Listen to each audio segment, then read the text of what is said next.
தூத்துக்குடி திருச்செந்தூர் சுப்பிரமணிய சுவாமி கோவில் கூட்ட நெரிசலில் மூச்சு திணறல் ஏற்பட்டு பக்தர் ஒருவர் உயிரிழந்திருப்பதை அண்மை செய்தியாக பார்த்து வருகிறோம். வார விடுமுறை என்பதால் கோவிலில் கூட்டம் அதிகமாக இருந்த நிலையில் மூச்சு திணறல் ஏற்பட்டு பக்தர் ஒருவர் உயிரிழந்திருப்பதை அண்மை செய்தியாக பார்த்து வருகிறோம். இதுகுறித்த முழுமையான விவரங்களுடன் இணைகிறார் செய்தியாளர் அஜித். வணக்கம் அஜித், விவரங்கள் என்ன பதிவு செய்யுங்க. நிச்சயமாக, அதாவது திருச்செந்தூர் சுப்பிரமணிய சுவாமி திருக்கோயில பொறுத்தளவு நாள்தோறும் ஆயிரக்கணக்கான பக்தர்கள் சுவாமி தரிசனம் செய்வது வழக்கம். குறிப்பாக இந்த விசேஷ தினங்கள் மற்றும் விடுமுறை தினங்கள்ல அதிக அளவுல பக்தர்கள் சுவாமி தரிசனம் செய்வதற்கு வருவதை நம்மளால பார்க்க முடியும். இந்த நிலையில கடந்த வாரமானது மாசி திருவிழாவின் கடந்த 12 நாட்கள் நடைபெற்றது. தொடர்ச்சியாக தமிழகத்தின் பல்வேறு பகுதியிலிருந்து பக்தர்கள் திருச்செந்தூர் கோவிலுக்கு வந்த வண்ணம் இருந்தனர்.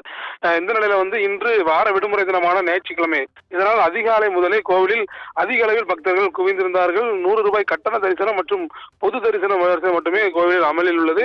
இந்த நிலையில 100 ரூபாய் கட்டண தரிசனம் சுமார் 5 மணி நேரத்துக்கு மேலாக பக்தர்கள் காத்திருக்கக்கூடிய சூழல்ல காரைக்குடி பகுதியைச் சேர்ந்த ஓம்குமார் என்ற பக்தர் 100 ரூபாய் கட்டண தரிசனத்திற்காக காத்திருந்திருக்கிறார்.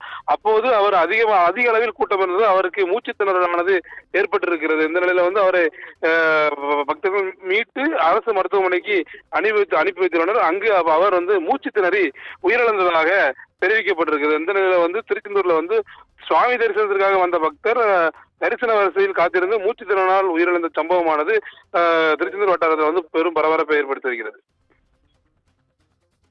விவரங்களுக்கு நன்றி அஜித்.